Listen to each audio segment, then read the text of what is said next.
Bonjour à tous, je m'appelle Valentin, je suis kinésithérapeute en réanimation. Voici une vidéo sur la ventilation non invasive et surtout sur la surveillance de vos patients sous ventilation non invasive. Si cette vidéo vous a intéressé, je vous invite à consulter mon compte Instagram Kiné de Réa ou mon site internet, vous trouverez les liens dans la description. Sur mon site internet, vous trouverez l'entièreté de cette formation.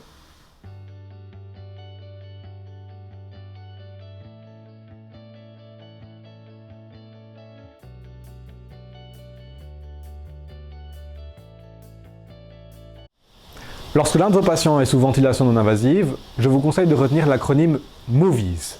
MOVIES, M pour masque, O pour oxygène, V pour volume et ventilation, I et E pour IPAP et EPAP, et S pour saturation, voire gaz du sang.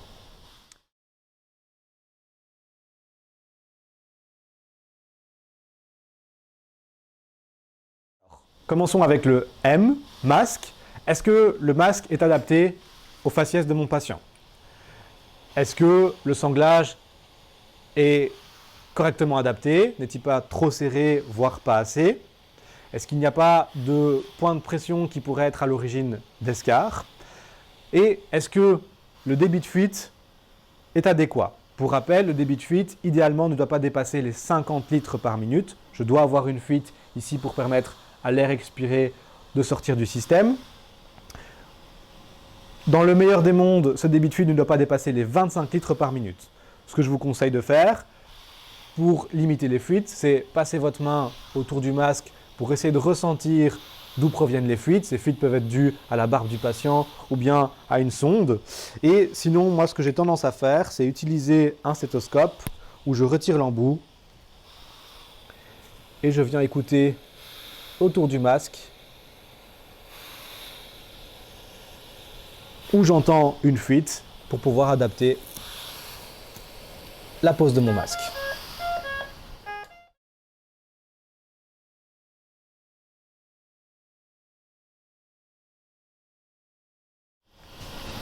O pour l'oxygène.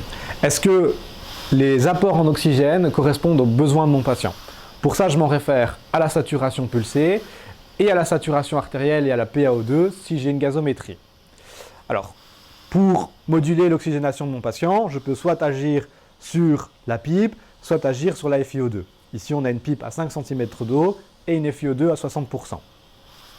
Faites attention, lorsque vous modifiez un paramètre, pensez à ne modifier qu'un seul paramètre à la fois, sinon vous ne saurez pas qu'est-ce qui est à l'origine de l'amélioration ou du décrochage de votre patient.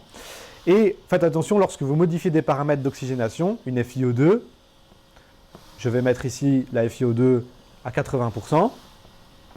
Il y a un délai de 30 secondes plus ou moins pour resaturer et de 100 secondes pour désaturer. Il faut donc toujours prendre le temps d'observer la saturation pulsée lorsque vous modifiez un paramètre d'oxygénation.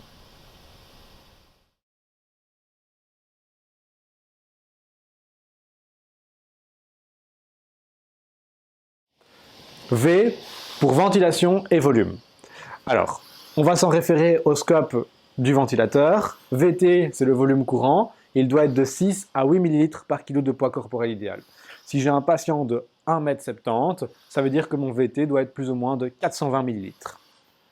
Ma ventilation minute, si j'ai un patient avec un pH neutre de 7,35, 7,45 et une fréquence respiratoire normale de plus ou moins 12 cycles par minute, je dois avoir une ventilation minute qui avoisine les 7 litres par minute. Dans ce cas-ci, où mon patient est en acidose respiratoire, il aura une fréquence respiratoire qui sera plus élevée et donc sa ventilation minute sera plus élevée. On peut atteindre les 15 litres par minute. C'est normal lorsque je vais initier la thérapie, mais à mesure que la thérapie fait effet, on doit avoir une ventilation minute qui doit diminuer.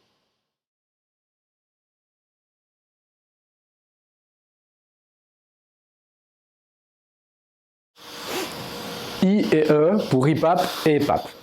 Alors, ce sont les paramètres que l'on va régler sur le ventilateur.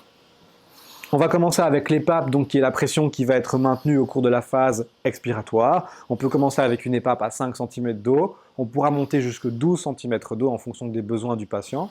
Cette EPAP est modulée en fonction des besoins en oxygène et en fonction du travail ventilatoire, le WOB, Work of Breathing. Et donc on pourra augmenter l'EPAP si on veut diminuer le travail ventilatoire du patient.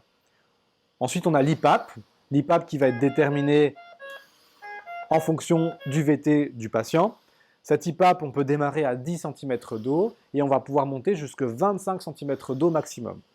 Attention, en fonction du ventilateur, on ne sait pas régler l'aide inspiratoire. L'aide inspiratoire est la résultante entre l'IPAP et l'EPAP. Si j'ai une EPAP à 5 cm d'eau et une IPAP à 10 cm d'eau, cela veut dire que j'ai 5 cm d'eau d'aide inspiratoire.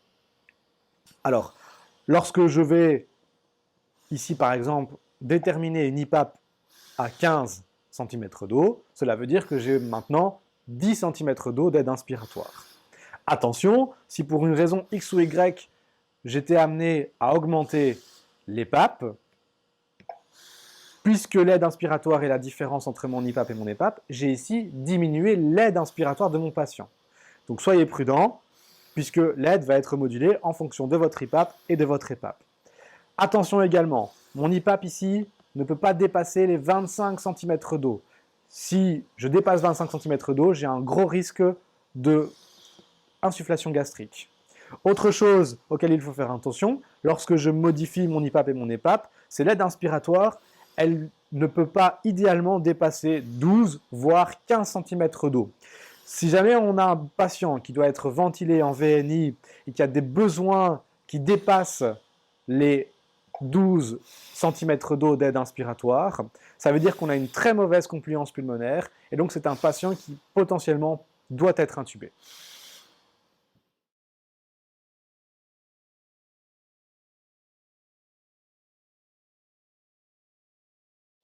Et enfin, S pour saturation et gaz descend. Saturation, on en a parlé tout à l'heure, donc avec l'oxygène, on observera la saturation pulsée. Je rappelle que si vous modifiez la FiO2, il faut attendre un petit peu de temps avant d'avoir une saturation stable. On parle de 30 secondes pour une resaturation et plus ou moins 100 secondes pour une désaturation. Pour ce qui est des gaz descend, donc lorsqu'on a initié la thérapie, on peut faire une gazométrie au bout de 15 minutes et déjà observer s'il y a une amélioration, une augmentation du pH et une diminution de la PaCO2.